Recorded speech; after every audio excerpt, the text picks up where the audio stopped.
Great, welcome back to Senate Education. We are shifting gears now. We have the Chancellor of the State Colleges with us, Chancellor Mauck, and we're so happy that you were going to come back in. When you first arrived, you were here maybe 2 weeks, now you've been here about 6 weeks. We'd love to hear how things are going just a little bit, and then we can also transition into the bill itself and discussion around thoughts on faculty and staff being on the university's board. And this shared governance conversation is one that I think has been happening in the state for a long time, probably at the institutions you've worked at in the past. And so we would welcome a conversation about that as well. So with that, anything you'd like to share around your tenure thus far? That's my now 6-week tenure. 6-week tenure. Yeah. Well, I have had just a wonderful 6 weeks getting to know more about the system. Been able to now get around to all but one of the campuses for the newly formed Vermont State University. It's been very exciting. I've gotten to meet a number of our students in all kinds of fields, watching them as they are participating athletically, academically. Just earlier this week, I was able to see a student who's been working on some research on ticks in the state, which is so important. I was just with the Secretary of Agriculture at one of the buildings outside Randolph, and they are also doing tick research. So it's very important for our students to see, everyday applications of research and what they might be able to do in the future. We were talking to a DMV and doctor of veterinary medicine, and she asked the question, how is it that we get more students in the state to be interested in working with large animals as opposed to small animals? And so certainly as we have moved to fewer and fewer folks having a lot of experience with farms, having opportunities for our students to see what it would be like to work with large animals is very important. So a lot of these experiential opportunities are just very, very important to them. So it's been very good. Next month, I'm going to get to CCV's campuses with Joyce Trudy. So I'm very excited about all that. So Great. So been good. Yeah, The system's been very good. And, yeah, learning all the nuts and bolts as well. We want you to be successful. So if there's anything we can do to be helpful in any way, you know where we are. And Yes. we elected, as you know, re-elected Lynn Dickinson to the board yesterday, and elected a gentleman whose name Mark Mahaly. Mark Mahaly. Hopefully will be a good addition. If not, we'll go right on. I'm sure he'll be fantastic. I've been able to already work with him just a little bit in these couple of weeks, and I think he'll be very good. Certainly having folks that are dedicated to the system and the students that we serve, I think is very important. He clearly has demonstrated that so far. Right. Any questions for the Chancellor before we move into our conversation about folks on the University Board of Trustees? Yes. So yes, your predecessor asked about your positions within the Chancellor's office that are outside the state. For actually, I asked for some kind of a data on how many positions have been created. Had the positions expanded? Because I understand that there were some positions in Nebraska or Missouri, some other states. And I asked for some funding, kind of spreadsheet. I won't put you on the spot for that right now, but we were asking about the strategic plan. I know you've talked about creating one of those. So have you had any progress on that? On the data, I'm sure, I'm sure we can get to you. Okay. Here in the next little bit. I'll make sure you get that. Commissioner Williams, just to confirm, you're looking for the Chancellor's office, financial makeup, budget, and you had heard, excuse me, I should have taken your advice and not eat in front of the You can take Chancellor. your time. I'm not. You had heard that there might be some out-of-state positions that are being filled for people living out of state but working for the state colleges. Yes, I will find out about that. Okay. I think the reason I'm asking is because of the funding. obviously, we're looking for money to keep things going. I've talked to a group of people, Curab out of Castleton University, and it's like, try and convince them that they have to help. Well, I look at it like a business, the product of their business is students coming in the door and then going out the door too. So, what could they do to actually help with that process? And I know, our interim president met with them, I believe, recently, and I would also like to be able to get to meet with them and talk with them and hear, Yeah. some of their thoughts. I have been able to already get around and talk to some external groups, and, I just found that the more information I have, the better decisions I can make, and so, I would look forward to that as well. I've heard good things about your meetings with people. Oh, good, I'm glad to hear. Yeah. Good. Well, there should be more, there will be more, and I also don't believe in just one-off, so I would hope to meet with all these folks again, as soon as we're able to. But you should know, if you don't watch this committee every evening, that the president of UVM was also very complimentary of you. Well, He was in last week and looks forward to working with you. I did hear that, and I was very impressed with it as well. I am hopeful that the two of us could work together just for all of Vermont, because he is just very, very good ideas. Yeah. Senator Lynch did. Oh, he said that he was looking forward to working with you. Yeah. Probably said he could share some of his money with you too. Oh, did he? No, he didn't say that. Well, I think both institutions play an important role in the future, so I'm excited to hear about that. Thank you. Anything else? So this conversation, ongoing conversation about shared governance and having a voice from faculty and staff on them. And wondering if you might say a few words about that. Sure, and let me actually, I had prepared sort of just to talk about our board and sort of give you a backdrop for Whatever works for you. what we're doing. I think it'll help sort of set an understanding for the conversation. So first, I know Sharon Scott spoke a little bit about this to the board, but to your so the board's role is on system governance and strategic oversight. They are responsible for developing the mission, the vision, and policies of the institution to ensure financial sustainability and accountability, and appoint, evaluate, and if necessary, remove the chancellor of the system. The chancellor's relationship with the board, I report directly to the board of trustees. It is a relationship of mutual accountability, and I'm responsible for the day-to-day management of the systems. However, major decisions do need board input. The board is focused on ensuring high quality rural education for our students. Transformation success is a result of the board's action. So this transformation success that we have been experiencing over the last 3 years really has been through the action and commitment of our board. They've made some really, really difficult decisions to preserve the system. And frankly, this has been a time of uncertainty for our students, faculty, staff, and communities. I was not here when those decisions were made, but I do know that we would not be succeeding right now if it were not for this board. I do want to talk a little bit about transparency, because this is one thing that I have heard since I've got here. In recent years, we have certainly made a concerted effort to improve the transparency of and access to the work of the board. A couple recent activities, certainly implementing virtual live stream meetings, which obviously were first a result of COVID, but we have continued those. So anyone can at any point either watch the board live or on YouTube afterwards. And we have moved public comment to the beginning of the board. And I just want to say that as a new chancellor, I really am committed to an open door policy with faculty, with staff, with students, and our community members. When ideas came to us from our communities, when they do, we want to hear them. If there are changes we can make to fulfill our mission more effectively, we want to make them. And if there are blind spots, we want to address them. One of the things that I know there have been concerns about this lack of transparency in the board and our office's decision.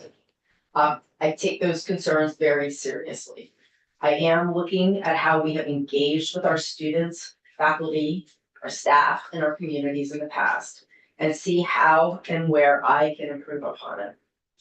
We recently added 2 faculty members and 2 staff liaisons to what we call the Education Personnel and Student Life Committee, we call it EPSL, to the board. That model has been very successful. So as I've been here, you see then more interaction with faculty and staff. Regardless of what happens with the bill we're talking about, we are looking into expanding that practice to the rest of our committees. The committees, frankly, are where the bulk of the work gets done. So when you see a board meeting, at that point, the work has occurred and the board is just accepting recommendations from these various committees. But I do believe that if we're able to add more faculty and staff to these other committees, that will just deepen further the input that faculty and staff have on the board. Just a couple of things if you decide to pursue S-238. It does propose adjusting the composition of the Board of Trustees and would cut the number of legislative trustees in half from 4 to 2. Frankly, our legislative trustees make up a critical component of the board's makeup, so we don't support reducing the number of legislative trustees. Frankly, the Vermont State Colleges was created in 1961 by the legislature, and so we do need robust input from the legislative body if we are to be successful. And it has been my experience and my understanding that our legislative trustees have served the system well. We believe that their contributions are essential to the health of the system moving forward. So I certainly do want to tell you that I appreciate you taking some time to talk to me today, and I'm grateful for this shared vision. And I'll just add, as a person who has been in higher ed for now nearly a quarter of a century, I am very supportive of shared governance. And the shared governance model in higher education does involve the board through what is typically the president or chancellor in the system, and in particular the faculty. That has been the model that has occurred. I am a great proponent of it. It's one of the reasons when you ask why am I meeting with these folks and that I'm meeting with them because it has been my experience over these past 25 years that one needs to get engagement from those various groups so that we can ensure that we are doing what makes the most sense. The one thing I've often said, someone said to me, well, when you hire an English faculty member, that would not be my expertise. So one of the things in the shared governance model is that we have to respect and rely upon the expertise, most particularly of our faculty. So when you talk about shared governance, usually it's the faculty role of that, so that what their expertise is, you rely on and you respect. And so that has been something that I've done throughout my career. And I would take questions now. Please, Senator Weeks. Only, so you mentioned that the inclusion of faculty or staff and students on the committees is something which you're supporting. Yes. Okay, my assumption is though they're non-voting members. They're there to represent views and what have you, express insights, but not obviously they're not voting because they're not on the board. Right, just as I'm an ex officio member. Okay, so to that point though, I may have missed it in your testimony, but do you support in some the inclusion of staff, faculty, students on the board as a principal? Well, however it turns out in the end, the concept. Right, so certainly we already have a student trustee on the board, like that has been longstanding. I would say that really is the purview of the legislature and this committee. The thing I probably suggest is that we look at other systems and or other boards just to ensure, do research, do our due diligence. What does that mean? What would it mean for others? But that would be the suggestion. Thank you.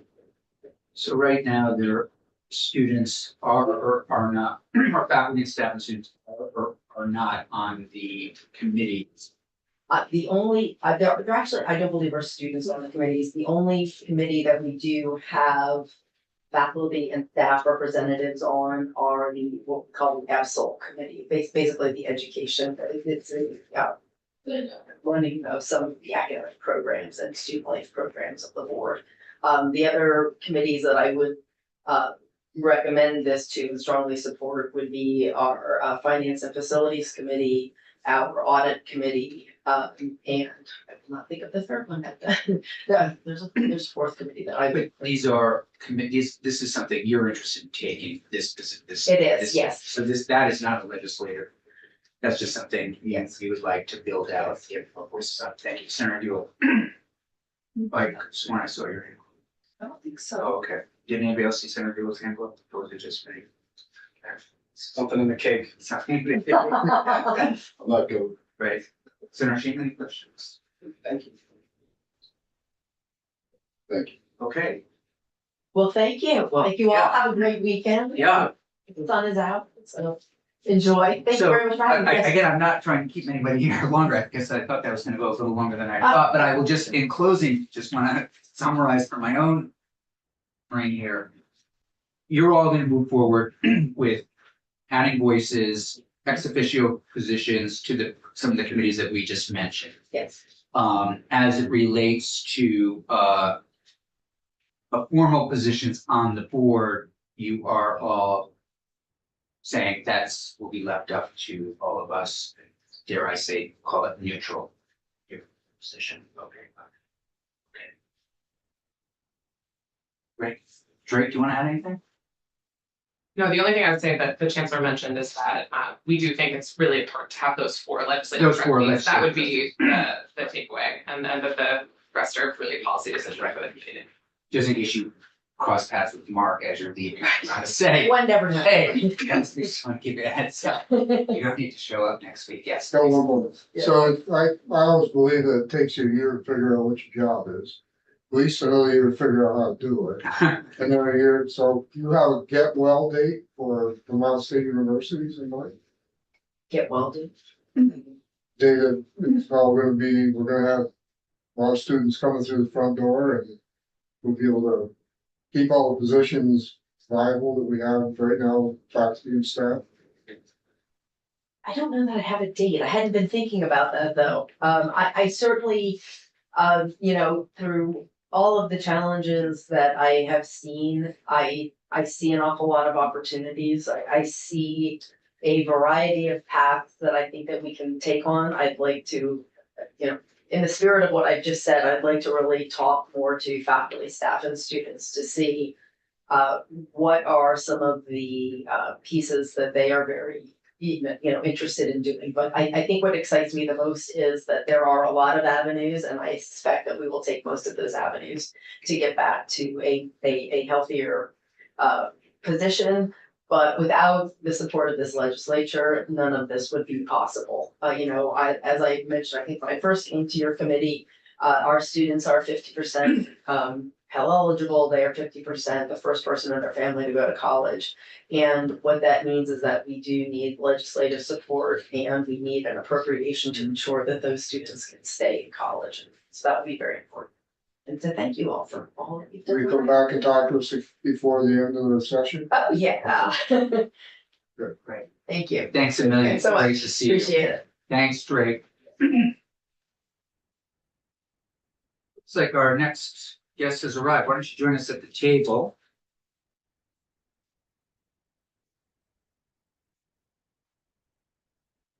That's right. We'll get right back. That's the idea. Let's see. I Sun's shining. know. It felt a little bad that I'm holding you up from a long weekend. She's gonna need to get by. Thank you very much. Thanks, Drake. Before we move forward, any questions or comments or anything you want me to note as it relates to the chancellor's testimony, the bills we have around the state colleges and universities? Anybody else you want to hear from or people? Sounds like a policy question. Yes, which, I mean, I've asked you this before, I can ask everyone, I don't understand the issue with having legislative trustees on these board. I just don't understand what the problem is. There Oh, seems with to be some conflict with having legislative trustees on our higher education boards, and I just don't. If someone could Yeah, help me yeah, understand articulate that, that, yeah. I just- So I'm not sure what, I don't remember if Senator Westman articulated why he wanted to remove. Excuse me. I can say historically, some have felt as though, those spots perhaps, and I'm not 100% sure on this, could be better used by people who might have philanthropic capabilities, might have abilities to go around different kinds of talents, give the authority to the board itself, let itself perpetuate in a way. There's always been, I'd say, Senator Buick, and I would characterize it in the Senate. It's a minority position, it's not party wise in any way, but that has been some folks over the years. Okay. Do you think, do folks think there might be a conflict of interest or? I don't think, well, yes, good question. I do remember some people saying, well, the legislature is responsible for appropriating, but I'm not really sure I would fall into that category of conflict of interest. In some ways, I think it's been helpful to be able to call on legislators who are in the building to come down to talk to us about certain issues sometimes. But I also understand where a board might want to self-perpetuate and get, different talent for different reasons and sort of create their own flow, workflow and sort of talent pool. But again, and I don't hope I'm not mischaracterizing anybody else's thoughts, but I'd say that's kind of maybe a question of people. Right, and it doesn't seem like the boards are suggesting changes. No, Yeah. I don't think we've ever heard from someone, maybe tough to do, to come in and say, we'd like these, but to your point, well taken, we haven't even, yeah. So just from a personal perspective, my understanding of the initiative was not so much to remove legislators, but to include staff, faculty, students, so that there's a more balance, more insight into the actual, to the chancellor's point, day-to-day kind of, what's really happening on the campus. And I'll leave it at that. That's. Yeah, and Yeah. my question wasn't specific to this bill. I've just been hearing, like, they're in the air. In ether, yeah, That there are some legislators who were like, oh yeah, I don't think there should be trustees, right. So I was curious. And I think Senator Westman his bill takes 2 legislators off, Right. which again, I don't think that would pass the Senate floor. Okay. I think there are still people that, I'd say it's the minority that feel as though, okay, don't want legislators there, but I think overall people see it as a good thing. And so I think the question before us that everyone will have to decide is, as the chancellor is moving forward with putting faculty, staff, and students on committees as non-voting, great, that's a great step. But do people want people as voting members on the board? And that I leave to all of you to decide whether or not you want us to move forward with that piece of the bill. And then the other pieces of the bill we've discussed a little bit, which is chancellor altogether. Well, S 216 has It's the same component. exactly, so we could, 238. exactly, so and we one, could, one is just a, Colin Moore's bill, and the other one is Richie Westman, Yeah, and he's on the appropriation committee, so. fair enough, and I'm fine with however we might want to move this piece of those bills, putting it on either bill. I prefer not to give Colin more credit for anything, but that's just a guiding principle I have, or in case he's watching. Yeah, okay. Colin Moore's great, however you guys want to do it, yeah. So, any thoughts on that? People want to do it? Do people want to move in that direction? Of reducing the number, What's that? of reducing the number of legislators. No, of adding a faculty and staff member Yeah. to the board.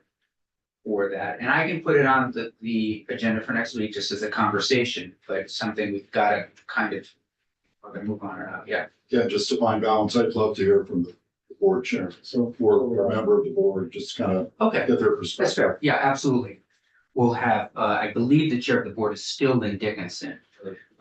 So I'll ask Morgan to ask Lynn Dickinson to come down next Tuesday for 20 minutes. Can we also get the chairman of the board, education board, state education board to come talk to us? Jennifer, Samuelson? Sure, yeah. Yeah, because I get some different perspective now on what she does.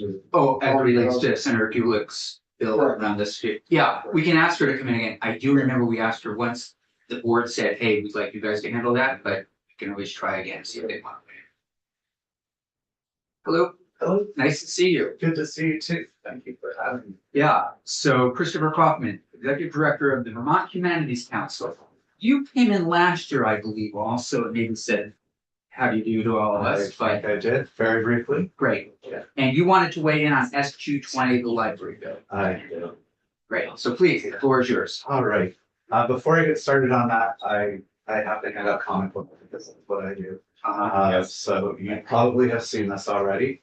If you want more to take home for your constituents on town meeting day, this, I believe the pages are coordinated with the Secretary of State, who is our partner producing this book. I always love free comic books. Free comic books, the free comic book day is coming up. And this has been this is created by the Vermont Humanities Council? This is a collaboration with Vermont Humanities, the Center for Cartoon Studies, and the Secretary of State. And how long has this been out? About a year and a half. Terrific. We went through 20,000 faster than you could blink. We have ordered another 20,000, so this was second edition. So those are now ready to go for town meeting. This is also our spring season of public talks. So now I'll talk about S220. Again, my name is Christopher Kaufman-Ilstrup. I've been the executive director at Vermont Humanities for about 6 years now, so I probably can't claim that I'm new. And this year marks our 50th anniversary as an organization. For those of you who don't know, we are the state affiliate of the National Endowment for the Humanities and based in Washington, D.C. and the Library of Congress, also serving as the Vermont Center for the Book. We're a very close partner with the Vermont State Department of Libraries. I personally was a proud member of the legislative working group on the status of libraries in Vermont. And I believe I may be the only member of the working group who is neither a librarian nor a trustee, a library trustee. But I do have 30 years of experience as a community organizer in the cultural space. And hope that I brought some level of expertise to the table. We work for and with libraries and librarians every day in every county and in every season. We run lifelong learning programs across the state. We do summer humanities camps with public libraries and schools for teenagers and tweens. We run professional development programs in early literacy for early educators. And with support from the Vermont Department of Libraries, we are the coordinators for the Vermont Early Literacy Initiative, which provides convening, technical assistance, and mentoring support to libraries and communities across Vermont. Generally speaking, lower income communities and their libraries. We also, with the Vermont Department of Libraries, run a series of young adult author residencies that is coordinated with the Vermont School Library Association. Last week's Farmers Night with Kekla Magoo was part of one of those young adult residencies. Kekla also visited Main Street Middle School, Montpelier High School, and Spalding High School there.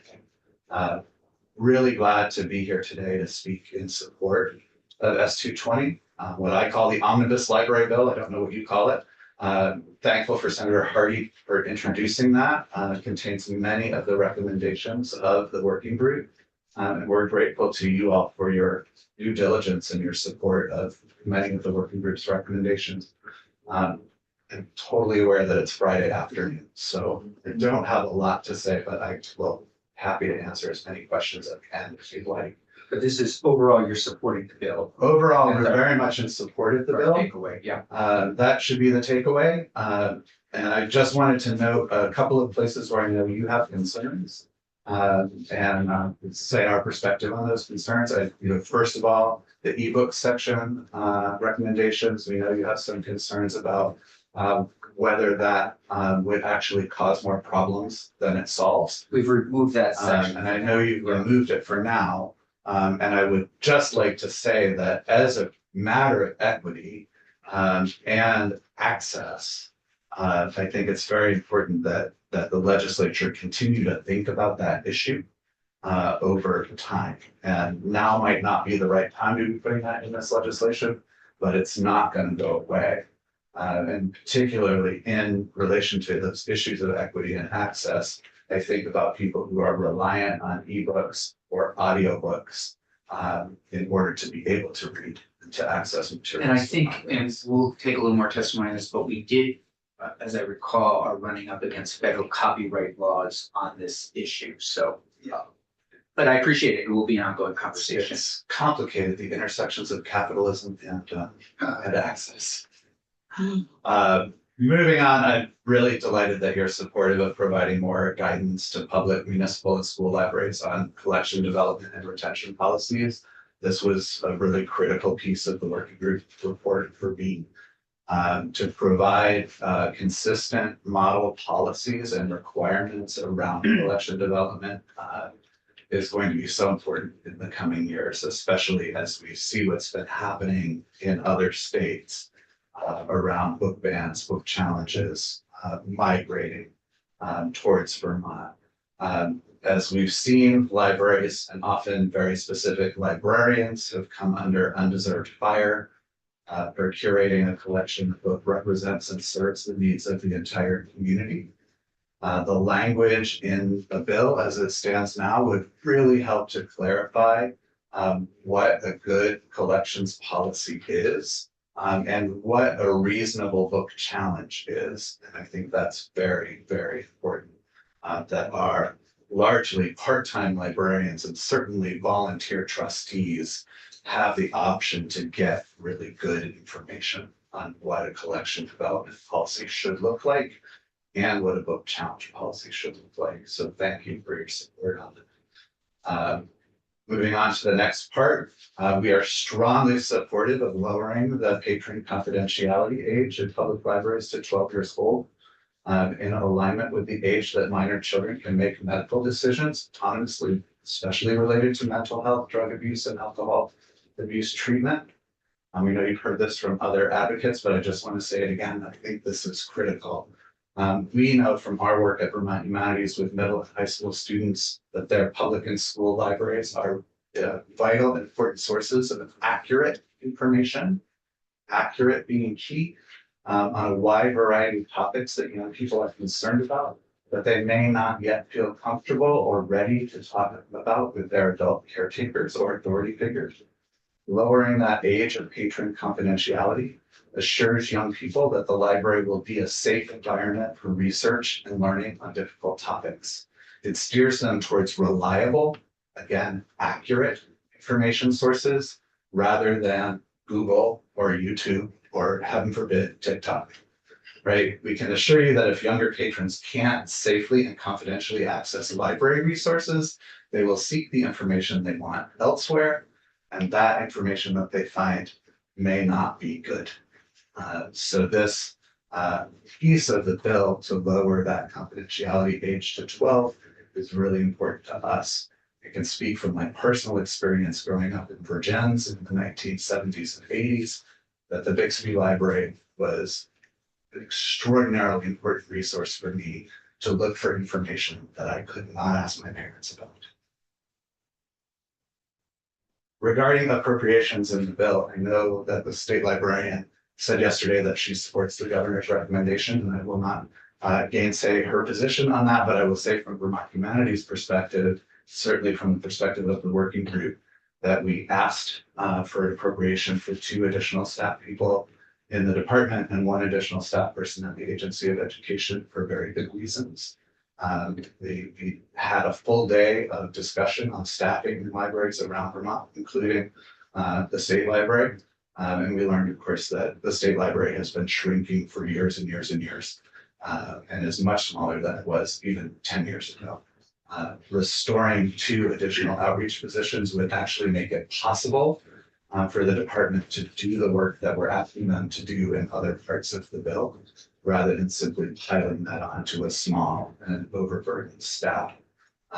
It's not no money. I know that. I know you're trying to make very difficult decisions, but it's not a lot of money to support 2 additional positions there and the 1 at AOE.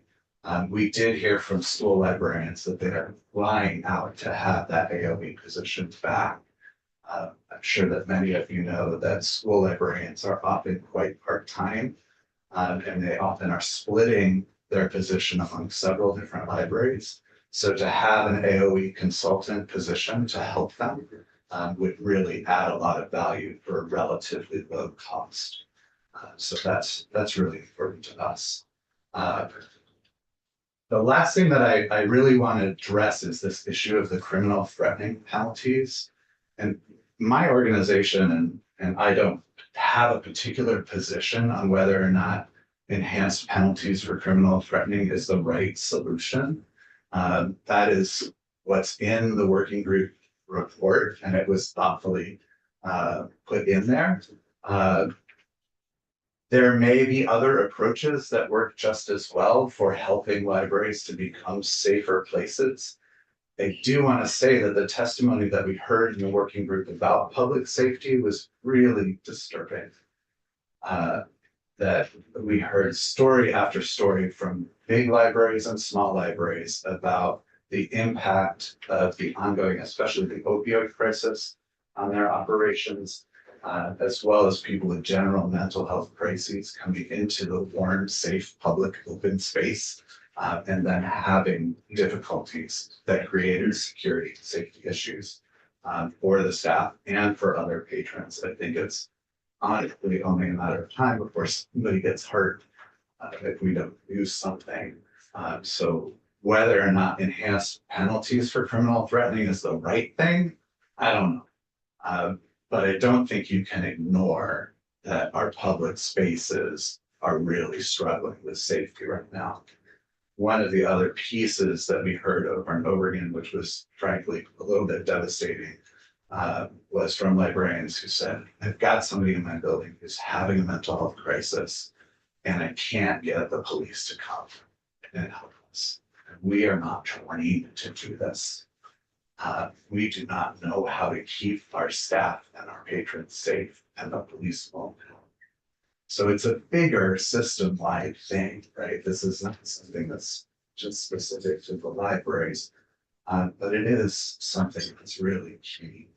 Last week, I think maybe some of you know that Chair of the National Endowment for the Humanities was here from Washington. She was in this building for a day. I also took her to several libraries around the state. And one of the librarians told us that they had been attempting to provide harm reduction services in the library, including having sharps boxes and bathrooms and things like that. And they had recently found that their sharps containers had been broken into by people who were looking to reuse needles. Right, we have to do something about this. It was hard to hear that story. I'm going to close here. It was really, truly an honor to participate in the working group. It was a lot of work over many, many months. Sometimes I think we felt like it would never end.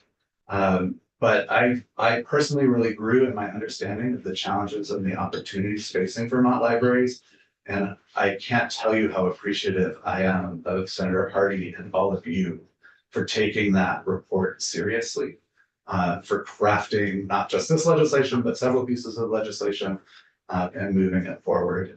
It really gives me a lot of faith in all of you that you care about the work that we did. So thank you. I'll stop there and I'm happy to answer any questions. So No, I was not, no. there were no actual legislators in the working group, is that right? That's fair. Yeah. Any questions? Yeah, I'll go. First, I really like your sticker. Shakespeare, Yeah, it's really great. humanities, I want one, I really want one. from the globe. I love it. Oh my gosh, I guess I have to go to it. I just wanted to say that I didn't really understand the importance of the AOE liaison. Because I happened to work in a school that was really well staffed and had a hearty, healthy budget. But I've since learned that that's not the case around the state. And we have a lot of schools that are rural that have one librarian or a part-time librarian. And those folks often feel very isolated and alone. And my experience in the library, we're talking a lot about mental health issues with kids. And I mean, I get a little bit emotional when I talk about this because it's so important. And one of the things that keeps coming up here, and I've read the Surgeon General's report on loneliness and isolation, is that, kids and people need to be in spaces where they can get together and they can gather and they can connect with each other. And I think that school libraries are one of those places. And when I was a librarian back in the old days, I worked really hard to create a space that was welcoming to all kids, that was like a safe space, that was a creative space. I made this, I turned this old newspaper storage closet into a maker space, and kids would go in there and do art and do science. And so if we're gonna put our money where our mouth is, if we're gonna really do what we claim we want to do, which is meet the needs of kids in terms of mental health, create spaces that are safe for them and welcoming, then I think this position is really important. And I've done like 180-degree turnaround, because the more I understand how all of Vermont works, not just my little bubble in Chittenden County, the more I think this is a really crucial position. So I just wanted to thank you for your work with the group and for putting that particular provision in there. I hope we can find a way to make it happen. And especially, I was thinking, especially if somehow that position could also speak a little bit to all the literacy work that we're doing, that would be fantastic. Because I mean, reading and literacy, go together. And libraries play a part in all of that. So anyway, thank you. And that was a long commentary, but I appreciate you listening. First, Senator Reeves. A question. Yes. I received an email yesterday from a constituent asking a question about library, the positions in the bill specifically. And I'm going to revert back to your comment that libraries have changed over the past 10 years, certainly over the last 20 years. And this may not be a fair question for you specifically, but since we have the chief of librarians, commissioner of librarians, and I will happily throw it over to her. Isn't there a possibility if library usage is contracting even a bit, isn't there an opportunity to redistribute somewhere the manpower to for those positions that are being? The library usage is actually expanding quite a bit. Is it? Yes. Then if you can revert back to your comment about how libraries have changed over the past 10 years, that would be helpful, because Sure, libraries are doing a lot of different things now, right? When I was young, perhaps libraries were places where you went to get printed books, and you still do that, right? You go and get printed books. But you also go there for lots of other reasons, right? A lot of people go to the library for access to the internet, but don't have internet at home. So librarians are serving as job counselors and resume writers and helping people to get unemployment benefits, for example. That's it's just some of the top uses that are happening in libraries right now. You can just walk down the street to Kellogg Hubbard and you can see that the number of kids accessing that library after school is enormous. And libraries are in many cases serving as uncompensated childcare facilities for parents who don't have the resources to pay for after school programs, right? Almost everything that happens in the library is free, including all of our programs. So there are many ways that libraries are expanding. I would say usage is not going down. If anything, it's becoming more and more important, especially in our smaller communities where a library might be literally the only public space available in the community. Safe space. Yeah, and the only warm space in the winter, right, for people who might be struggling with shelter. So that's really critical as well. If you want to add anything to that. If I could add, Catherine Delnau, I'm the state librarian and the commissioner of the department. The work that's going on is shifting in libraries and I'm not asking for additional FTEs. You know, this is an area where the legislation, the bill has FTEs for the department. But when I hear the question, I become concerned that there's an idea out there someplace in your constituents' mind, even if not in yours, that the department should shrink further. And I have to speak to you about that because we have 18 staff right now. And actually our work is expanding. We have now got a grant program for building projects and we're paying for those consultants, they're not consultants, but those professionals to run that program, state employees, limited service. So we are actually now up to 20 because the need is so great for support. Our Department of Libraries provides centralized services to people around the whole state of Vermont. When you request a book and it gets to your library through interlibrary loan, we did that. That's our courier system. We have a statewide contract. When you log on to the Vermont Online Library, that's my team. We got that. And that's when you talk to the state colleges about their databases. Many of those databases, we got those. Those are our Vermont Online Library. We use the appropriation from the general fund and our IMLS money. We grant federal funds that make up about a third of our budget. Our staff, we need staff to do that work. And 18 staff is many, many fewer staff than the department had. And I know the report's very long, so I can point you to the chapter on structures and organizations. Our research showed that the department used to have 68 people. They were distributed around the state in multiple buildings. We're all now centralized. There are 18 of us. Please do not cut us further. We are working to the hilt. I would love to show you my calendar. It's crazy.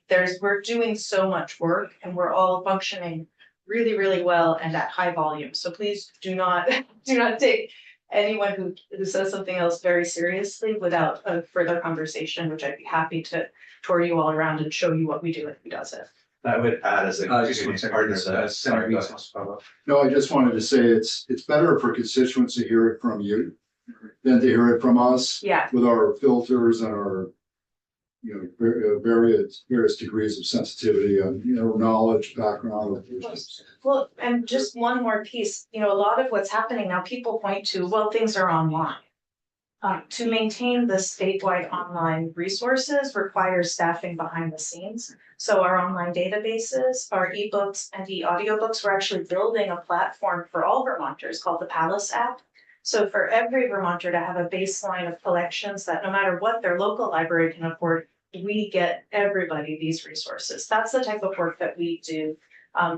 Granting out federal funds for summer reading, for participation in the courier. We need some staff to kind of get everything working well with resource sharing. And that's the real function of our department at this point. We don't typically provide in-person service, although I might be doing story time on the library advocacy day here at the State House, which I'm very excited about. So if you know children, bring them to story time with the state librarian, but we don't typically do that kind of service. So all 16 of your employees are state employees? All 18 of our employees are 18? state employees. How about the municipal libraries? They're not. None of the municipal Right. libraries report to us. So there's an inequity in pay in a lot of cases with those, because I'm hearing the same thing from my municipal librarian. She's got 2 part-time employees that don't even qualify for the municipal insurance program. And that is a big issue that I don't know that it can be addressed statewide legislation, because right there are municipal libraries and there are private nonprofit libraries. And they all run slightly differently, and issues of equity among the 183 libraries is really important. And pay is certainly something that we heard a lot about, as well as health insurance, right? That most library staff don't work enough hours to get health insurance. Any final questions or comments for Mr. Kaufman? Okay, thank you very much. Great, Thanks for thank coming you in. for your work, very much appreciated. So we are just waiting for Ledge Council to come down to finish our work for the week. And so why don't you take 5 minutes?